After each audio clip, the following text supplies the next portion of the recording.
Hello friends, mystic insights clips देखते रहिए to make your self strong spiritually, physically, mentally and socially, and subscribe the channel to get more updates.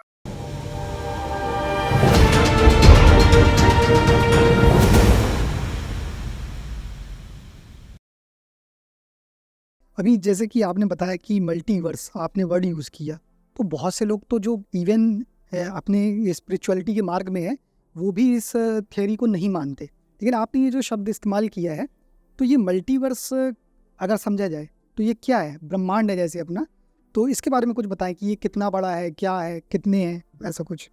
देखिए, हमारे शास्त्रों में एक उल्लेख आता है, एक लिखा हुआ आता है कि अनंत अनंत ब्रह्मांड प्रतिपल बनते हैं और बिगड़ते हैं।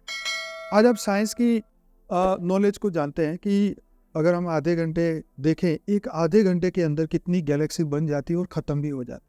ये साइंस की बात मैं आपको बता, और यही बात हमारे वेदों शास्त्रों में लिखी है कि अनंत अनंत ब्रह्मांड प्रतिपल बनते हैं और बिगड़ते हैं। तो ऐसी पहली बात तो ये कि अनंत ब्रह्मांड है जो कि हमारे शास्त्रों में लिखे जी। अब साइंस भी कह रहा है कि बहुत सारे गैलेक्सी है, हाँ, बहुत सारे, मतलब अभी हम अपने एक यूनिवर्स के छोर को नहीं पहुंचे। तो बापूजी ने हमें बताया कि हमारा जो एक सोलर सिस्टम, मतलब एक ब्रह्मांड जो कि एक प्रकाश वर्ष का बना होता है, राइट? तो ऐसी एक प्रकाश वर्ष, और आप जानते हैं कि हमारा मिल्की वे भी 3 लाख प्रकाश वर्ष है। तो ऐसे सिर्फ एक गैलेक्सी 3 लाख प्रकाश वर्ष की है, तो ऐसी अनंत गैलेक्सियां हैं, अनंत गैलेक्सियां है। तो हमारे शास्त्रों में भी बताया कि इस्कॉन की बुक में लिखा है कि अनेक ब्रह्मा भगवान कृष्ण को मिलने आए। कोई 3 मुंह वाले थे, कोई 10 मुंह वाले, कोई 100, 1000, लाख, 10 लाख। तो ब्रह्मा जी ने जैसा जैसा ब्रह्मांड बनाया उतने उनके मुंह थे, उसमें लिखा हुआ था। तो किसी ने 3 प्रकाश वर्ष का बनाया, किसी ने 5 प्रकाश वर्ष का ब्रह्मांड बनाया, किसी ने 10 प्रकाश वर्ष का, 100 प्रकाश वर्ष का। तो अनंत अनंत अनंत ब्रह्मांड का क्रिएटर ब्रह्मा विष्णु शंकर है, अनंत अनंत शिव है, महाशिव है, परम महाशिव है। तो ये बापूजी ने जब अपनी दिव्य दृष्टि से देखा कि ये तो अनंत अनंत क्रिएशन है जो कि हमारे शास्त्रों में भी लिखा हुआ है, और ऐसे अनंत अनंत ब्रह्मांड है, अनंत अनंत ब्रह्मा विष्णु शंकर है, तो ये बात हमें दुनिया को बताना चाहिए, आज की साइंस वालों को बताना चाहिए कि जिस साइंस को आप फॉलो कर रहे हो, जो साइंस अभी 50 साल से बता रहा है कि ऐसे अनंत ब्रह्मांड है, अनंत जगह पे क्रिएशन, हमारे शास्त्रों में तो पहले ही बताया। लेकिन तुम कौन हो? तुम दिव्य आत्मा हो, चैतन्य आत्मा हो, तुम परम आत्मा हो, तुम शिव समान आत्मा हो, तुम परम शिव समान आत्मा हो, और तुम धरती पे आके जीव बन चुके हो। इसलिए बोलते हैं शिव जीव बन जाता है। जब उनको फिर ज्ञान वापिस आता है तो जीव फिर शिव बन सकता है। जीव शिवत्व को प्राप्त करना हर एक का लक्ष्य है। मोक्ष को प्राप्त करना हर एक जीव का एक उसका गोल है, उसका अधिकार है। तो ज्ञान मार्ग में चलेगा तो ये पता चलेगा। तो ये पूरा मल्टीवर्स है, बापूजी ने अपनी दिव्य दृष्टि से देखा। मल्टीवर्स शब्द साइंस वाले लोगों को समझाने के लिए है। बापूजी ने G1 से लेके G17 तक की यूनिवर्स की बात की है। G1 से G17, 17। ओके। उन्होंने अपनी दिव्य दृष्टि से देखे, और इन सभी के ऊपर एक मल्टीवर्स है जो कि पूरा मृत्यु लोक बन गया है। और इसीलिए बापूजी कहते हैं कि मैं खुद धरती पे आके, जब मैंने ये देखा सूक्ष्म जगत में रह के, तो मैं धरती पे आके ये बताना चाहता हूँ कि ये सभी जगह पे मृत्युलोक हो चुका है। और इसमें जितनी भी आत्माएं, क्योंकि सोल जर्नी चलती रहती है, आत्माएं दूसरे ग्रहों से, दूसरे गैलेक्सी से आती रहती है। आप देखो, विदेश के लोग बोलते हैं ना, मैं एंड्रोमेडा से आया हूँ, मैं यहाँ से आया हूँ, मैं वहाँ से आया हूँ।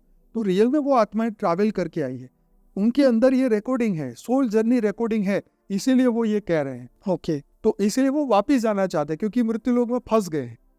लेकिन पूरे ग्रुप आत्माएं आई है, तो वो अपने आसपास के सभी लोगों को जो उनसे जुड़े हुए थे उनको लेके जाना चाहते, जैसे पीके मूवीज में आया कि हम फंस गए, हमें जाना है। तो ये रियल में ऐसा हुआ है। सूक्ष्म जगत वाले ही स्थूल जगत को मैसेज देने के लिए ऐसी फिल्में बनवाते हैं। ओके। तो ये गलत नहीं है, ये सच है। ये जैसे स्पिरिचुअल साइंस है, लेकिन उसको देखने का नजरिया सबका अपना अपना है। ओके। जैसे कि इसमें बहुत सारी इंटरेस्टिंग चीज़ आने वाली हैं, लेकिन इससे पहले मैं एक चीज़ और जानूंगा जिससे हमारे व्यूअर्स क्लियर हो जाए। आपने बताया कि बापूजी ने दिव्य दृष्टि से बताया है, जी। तो थोड़ा सा क्लियर करिए कि मतलब बापूजी को ये सब चीज़ों का ज्ञान कैसे हुआ, और उन्होंने किस तरह इन चीज़ों को देखा या समझा और फिर आपको बताया। देखिए, ये स्टोरी थोड़ी लंबी है। हमने बापूजी का वीडियो हमारे चैनल पे डाला है, बापूजी की जीवन की बायोग्राफी, वो डिटेल में लोग जानेंगे। लेकिन बचपन से उनका अंदर से एक आवाज थी कि मैं विश्व को बदलूं। ओके। क्योंकि ये विश्व चल नहीं सकता। बचपन से, जब छोटे थे, खेत में काम करते थे तब से। लेकिन वो एक गरीब परिवार से थे, खेतों में काम करने वाले। अब कोई सुनेगा तो भी हंसेगा कि ये लड़का क्या बोल रहा है।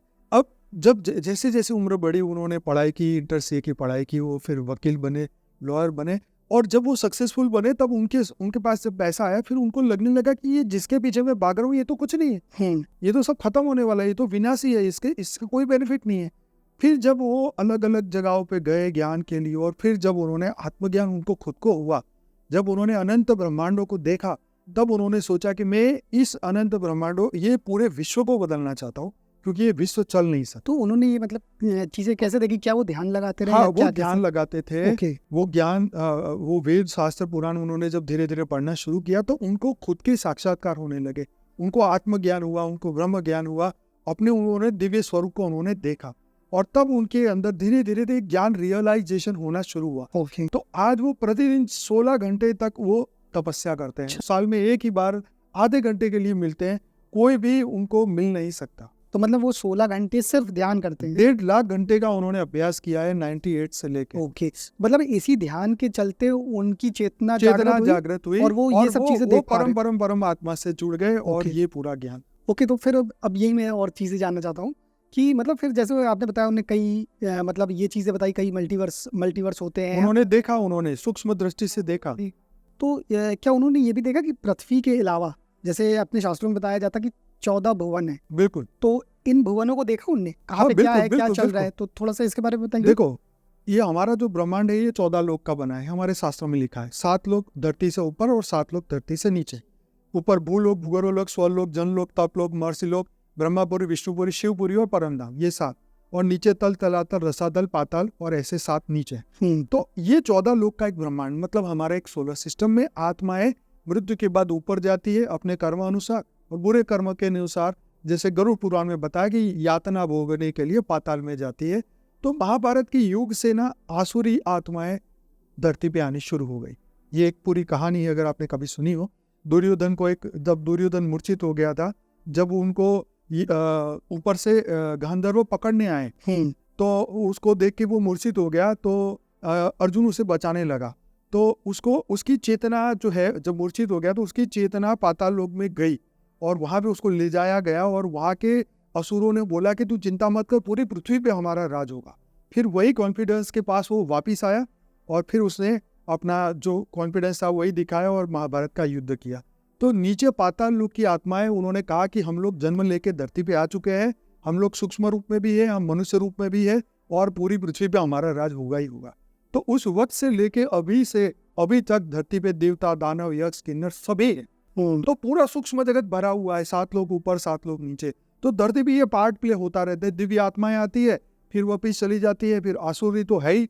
आज दुनिया में देख ही रहे हैं सभी लोग, कितने आसुरी है जो जीना नहीं चाहते, जो छीनना चाहते हैं, मार के खाना चाहते हैं। तो ये 14 लोगों का ब्रह्मांड है, ये आत्माओं की दुनिया है। सूक्ष्म जगत पूरा भरा हुआ है, और पाताल लोक भी भरा हुआ है। नाग लोक से आत्माएं आई है, इसलिए लोग आज नाग की पूजा कर रहे हैं। ओके। जब भगवान स्वयं है तो भगवान को छोड़ के नाग की पूजा क्यों करोगे? हमारे गांव में तो बहुत नाग देवता के मंदिर है। भले भगवान शिव ने नागों को कंट्रोल किया, लेकिन तुम क्यों उसकी पूजा कर रहे हो? तुम्हारी बुद्धि में क्या है? तुम भगवान शिव को करो ना कोई। तो जो जहां से आया वो उसी की पूजा करो। मतलब एक प्रकार आपका ये कहना है, जो ये अलग अलग भुवन है, और यहाँ जो अलग अलग प्रकार की सोल्स या आत्मा कह लें रहती हैं, तो ये क्या टाइम टू टाइम पृथ्वी में आके लोगों को डोमिनेट करती हैं क्या? बिल्कुल करती है। ये सूक्ष्म जगत ही स्थूल जगत को चलाता है। बापूजी ने अपने हर वीडियो में कहा, सूक्ष्म जगत ही स्थूल जगत को चलाता है। नहीं तो इतने धर्म, इतने संप्रदाय, इतनी नई भाषाएं आ ही नहीं सकती। ये तो एक धर्म, एक भाषा। अगर भगवान शिव की रचना धरती पे होती तो सब शिव को मानते हैं। क्यों आज इतने धर्म आ गए? क्यों इतनी नई फिलोसॉफी रोज नहीं आ रही है?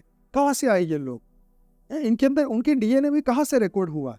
तो ये अनंत समय का ड्रामा है, क्योंकि धरती 400 करोड़ साल से चल रही है। ब्रह्मा का दूसरा पराग चल रहा है, एक पराग पूरा हो चुका है 198 करोड़ साल का। तो ये दूसरा पराग में भी इतना समय निकल चुका है। तो 400 करोड़ वर्ष में मनुष्य की आत्मा जो है वो तमो प्रधान में। अच्छा। तमो प्रधानता के कारण वो अच्छा सोच ही नहीं सकता। अगर वो सतो प्रधान हो तो ये तुरंत ही वेद पुराण पढ़ना शुरू करे, और अपने को उसको दिव्य स्वरूप का ज्ञान हो जाए, और ऊपर की ऊर्ध्व गति की ओर आगे बढ़े। लेकिन मनुष्य के पास समय ही नहीं है अपने आप को जानने का। मैं कौन हूँ? मैं दिव्य आत्मा हूँ, मैं चैतन्य आत्मा हूँ, राक्षस हूँ, मैं कौन हूँ? अपने आप को पूछो, अपने कर्मों को देखो। मन आपको करोड़ों बार गिराए, लेकिन आप दिव्य आत्मा हो, ये भूलो मत। ये ज्ञान मार्ग में आगे बढ़ो। देखो ये मन की ये शैतानी है कि वो गिराता है, क्योंकि मन ये वायुमंडल से ग्रसित है। जिस वायुमंडल में हम जाएंगे, मंदिर में जाएंगे तो अभी राम राम करेंगे, पिक्चर देखने जाएंगे तो वो फिल्म स्टार का नाम देने लग जाएंगे, उसी हीरो की एक्टिंग करने लग जाएंगे, उनकी स्टाइल मारने लग जाएंगे। तो मन है जो है वो ये हर जगह पे वो हो जाता है, ओके। तो कंफ्यूज हो जाता है। लेकिन ये है ना कि जैसे आपने कहा कि अलग अलग मतलब कहना चाहिए अलग अलग जगहों से ये सोल्स या आत्मा आती है, ये अच्छी बुरी दोनों होती हैं। तो जैसे आपने बताया कि नाग आए नीचे से, ये आपका गए। हाँ, नागलोक है ना नीचे, हाँ। पाताल। जैसे आपने बोला कि नाग आए नीचे से, नागलोक है। यहाँ पृथ्वी के ऊपर गंधर्व लोक है, हाँ जी, उसके ऊपर स्वर्ग लोक है। हाँ जी, तो अगर स्वर्ग लोक की बात की जाए तो कहा जाता है कि वहाँ देवता रहते हैं। देवता मतलब फिर भी पॉजिटिव पॉजिटिव लोग। देने वाले। ठीक है। नीचे अगर पाताल की बात की जाए तो राक्षस बोले जाते हैं, बिल्कुल। राक्षस रहते हैं। तो अगर ये अलग अलग लोग आते हैं तो फिर कोई अच्छा कोई बुरा, तो फिर ये कैसे मतलब कैसे प्रभावित करते हैं? देखो, जब सब ब्रह्मांड बना, भगवान शिव ने दुनिया बनाई, तो सभी ब्रह्मा विष्णु शंकर से बनाई, जैसे आप जानते हैं। तो पहले सभी परम पुरुष थे, निराकारी दुनिया थी परम पुरुष। 400 करोड़ साल पहले की बात बता रहा हूँ, जब ब्रह्मा का पहला परार से जब सबसे पहली बार सर्जन हुआ। अच्छा। हाँ, तो निराकारी दुनिया थी। फिर धीरे धीरे विद पैसेज ऑफ टाइम वो निराकारी दुनिया आकारी दुनिया में कन्वर्ट हुई। सभी आकार में थे, ये पृथ्वी थी नहीं, और फिर आकार में से फिर साकार बना। तो सूक्ष्म लोक से ही पहले स्थूल लोक बने। तो पहले सूक्ष्म लोक भी क्यों बने? पहले तो परम धाम था, फिर ऊपर से दुनिया नीचे आने लगी, वैकुंठ था, वहां महासुख था, वहां पे पहले आत्मा वही थी। लेकिन वहां पे आत्माओं ने इच्छा और कामना आती गई, इच्छा पूरी करने के लिए और क्रिएशन करते गए, आत्मा में पावर और कम होती गई, और फिर सभी के अपने अपने स्वभाव संस्कार बदलते गए, और धीरे धीरे आत्माएं गिरने लगी। मूल स्वरूप भूल गए, मैं कौन था, कहाँ से आया, सब भूल गए, और वो कर्म बंधन में फंसते गए। और फिर आखिर में पृथ्वी बनानी पड़ी। भगवान ब्रह्मा जी ने पृथ्वी बनाई, और सबको सपोर्ट करने के लिए पृथ्वी में सहारा मिला। अब ये इतने करोड़ों साल से इतने प्रलय, अर्थ प्रलय, कल प्रलय, सब कुछ यही होता रहा, ठीक है। और धरती पे आत्मा ऊपर से नीचे, नीचे से ऊपर जाती रही, लेकिन अज्ञान नहीं गया, और अज्ञानता के कारण हम धरती को ही अपना घर मानते। सच में हम परम धाम के वासी थे, परम शांति में रहते थे, लेकिन अब वो शांति भी नहीं मिल रही, क्योंकि यहाँ पे सभी मिक्स वेजिटेबल वाला हो गया मामला। मतलब परम धाम की बात की जाए तो जैसे लोग कहते हैं कि परम ब्रह्म में जाके मिल जाना, परम ब्रह्म का स्थान, हाँ, उसकी आप बात कर रहे हैं, हाँ, है ना? जी जी जी। तो अगर स्वर्ग लोक के ऊपर जाए, एक स्टेप और ऊपर चलते हैं, स्वर्ग लोक के ऊपर क्या है? तप लोक है। तो वहाँ क्या होता है? वहाँ पे जो साधु संतों की दिव्य आत्मा है, जहाँ पे वो शरीर छोड़ के जब वापिस जाती है, तो वहां रह के वो तपस्या करती है और करवाती। अच्छा। जो उनके फॉलोअर्स है, जो उनके चेले हैं, जो धरती लोक पे अटक गए हैं, उनको वो ज्ञान और योग करा के फिर ऊपर लाते हैं, और वहां पे उनके कर्म बंधन पूरे करवाते तपस्या करके। ओके। पहले वो उनको हिमालय में कराते हैं, सूक्ष्म जगत में, ज्ञानगंज जैसे आप जानते हैं। Okay, Gyanganj, Shangrila. हाँ, सांग्रीला। वहां पे रह के देखो, मान लो कि हमारे बाबूजी ने मस्त बात बताई थी, वो हर जगह पे अवेलेबल नहीं है। तो उन्होंने बोला था कि हमारे गांव की बात बताई। हमारा जो नेटिव है, महसाना जिला में एक गांव है जी। तो एक हमारे गांव में जो जितने भी लोगों की डेथ होती है, तो वो सूक्ष्म जगत में आत्माएं घर में रहती है अज्ञानता के कारण, क्योंकि उनको नहीं पता कि ऊपर लोक में जाना है, किसी ने गुरु नहीं बनाए, तो ऐसे लोग अपने घरों में बैठते हैं। तो हिमालय से ऐसी दिव्य संत वाली आत्माएं आती है, गाँव गाँव जाती है, उनको बोलते हैं कि चलो हम आपको ऊपर के लोक में लेके जाए, तुम यहाँ कहाँ माया में फंसे हो। फिर उनको ना सूक्ष्म में गोला बना के उनको पहले हरिद्वार लेके जाते हैं ऊपर, हरिद्वार से 2 किलोमीटर ऊपर एक सूक्ष्म जगत के गोले में लेके जाते हैं, उनको दिखाते हैं कि देखो ये धार्मिक जगह है, ये देखो यहाँ मोह माया कम होगी यहाँ पे। और फिर उनको आगे जो लोग जाना चाहते हैं उनको आगे हिमालय में ले जाते हैं, फिर उनको ये ज्ञान बताते हैं कि मोह माया से मुक्त हो। वहाँ पे रामायण, गीता और अच्छे अच्छे ग्रंथों की स्टडी कराई जाती है। फिर जो लोग ऊपर जाना चाहते हैं, स्वर्ग लोक से ऊपर तप लोग, फिर वहां से एक गुप्त मार्ग है कैलाश मानसरोवर से ऊपर, जो सीधा स्वर्ग से क्रॉस करके ऊपर तप लोग जाते, वहां पे उनको लेके जाया जाता है। लेकिन जो लोग जाने को तैयार है, जो मोह माया छोड़ने को तैयार है, वो ओके। तो ये सूक्ष्म बात मैं आपको बता रहा हूँ, और ये चीजें हो रही हैं। तो जैसे आपने कहा तपलोक, तो तपलोक का मतलब एक प्रकार से तपस्या का धाम। हाँ, तपस्या का धाम। और जो लोग वहां जाते हैं उनका मेन मोटो ये रहता है कि तपस्या के थ्रू अपने कर्म बंधन काट के, वहां पर भी मंदिर है, वहां पर भी आश्रम है, जो स्थूल जगत में वो सूक्ष्म जगत। अच्छा, ओके। वहां पर तो मतलब वहां का मोटो है कि ऊपर परम ब्रह्म में जाना, ऊपर की ओर बढ़ना। हाँ।